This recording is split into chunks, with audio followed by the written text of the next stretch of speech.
Hey everyone, Jack here, TalkNorwichCity. I hope you're all doing well, although that's probably a rather silly question, especially if you've been up to Manchester today to watch Norwich City get pumped 5-0 by Manchester City. This is my match review. You can probably see I've got a bit of edgy lighting going on here. It's not meant to look like that, it's just I can't move my light, it's over there. What is good though is our sponsors, OneFootball. Thank you so much to OneFootball for sponsoring both match preview and match reaction content throughout this season. I headed over to their wonderful app. You can download the app in question in the description down below. It's completely free. I'm sure most of you have already got it, but if you haven't, you should. You can get all of the latest news, insight, gossip, and importantly, loads and loads of really in-depth statistics. And if I were you, after I repeat these statistics, don't look any deeper into it because it's not pretty reading from today's game. 67% possession to Manchester City. One shot for Norwich. 0 of them on target. That's a 0% shot accuracy. Just all of the stats just completely and utterly in Man City's favour. 349 passes compared to their 718. Pass accuracy way down. Just really, really poor from Norwich City today. And in terms of recent Premier League results, it's not good reading for Norwich City either. In the last 12 Premier League games, now granted this is over the last time we were in the Premier League and this time round, we've played 12, won 0, drawn 0, lost all 12, scored 1 goal in them 12 games and conceded 32.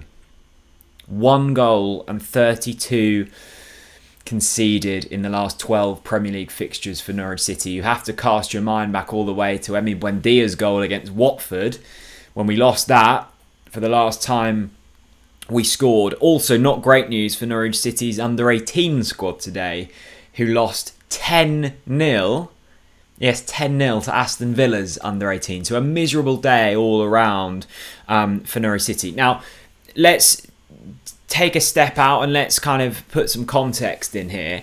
Liverpool and Manchester City, arguably the two toughest sides in the Premier League in the first 2 fixtures for Daniel Farke's men. Nobody expected to pick up any points, and we haven't picked up any points. We've conceded 8 goals in the process. We've scored none, and I think we've mustered 2 shots on target. Might even be 1. Certainly none today. I can't remember. We had 1, possibly 2 against Liverpool. It may well have been 1. It hasn't been the prettiest. I thought the performance against Liverpool was okay. Today wasn't. The way in which we passed the ball, the way in which we tried to hold the ball was abysmal at times. And there's a few different reasons for that. I'm surprised that Teemu Pukki started. I think I would have opted with Josh Sargent from the start. It's clear that Pukki isn't 100% at the races at the moment. You've got a man in Josh Sargent who we've spent considerable money on, sitting there ready to go. It seems odd that Christos Zolis isn't playing at all when he's fit and good to go. And it feels strange that Lucas Rupp is still in the side. Now, I know a lot of you will be watching and thinking I've got some kind of agenda against Lucas Rupp. I haven't at all. I'm sure he's a lovely person and he's done okay for Norwich City, but that is all he is, okay. He's not a Premier League footballer. And if we want to stay in this division, then we need to be retaining the ball and using the ball more productively than what we are at the moment. And I'm afraid Lucas Rupp isn't going to be the man to do that. I don't think he's registered an assist in the Premier League. He hasn't scored in the Premier League.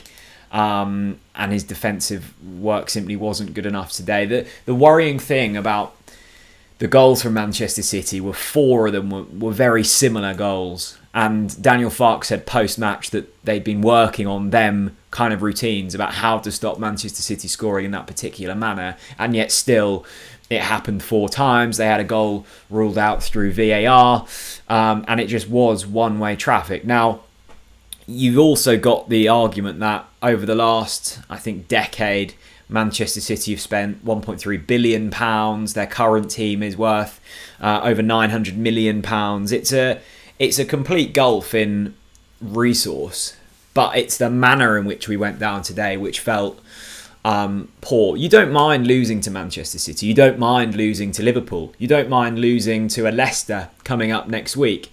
What you do mind is you want to be seeing performances that you think are transferable up against poorer teams, and hopefully them level of performances will then pick you points up against the likes of Watford, who's coming up in a few weeks' time. I think if we put today's display in against Watford, I think we'd get beaten by them as well. It was really poor, and Daniel Farke has questions to ask himself now. I think certainly around the starting 11. I don't think the argument of we didn't have a great pre-season really cuts anymore. We've had 2 games, 180 minutes, similar squads in both, and the players that haven't been starting have either played pre-seasons for other clubs or should be good to go. So I'm not having that excuse anymore. Like, we've had our pre-season now with them 2 games against really good sides.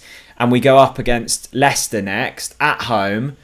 Again, another tricky game, and probably on paper one we will probably lose. But you're hoping that it's going to be a closer match. You're hoping that you certainly register a shot on target.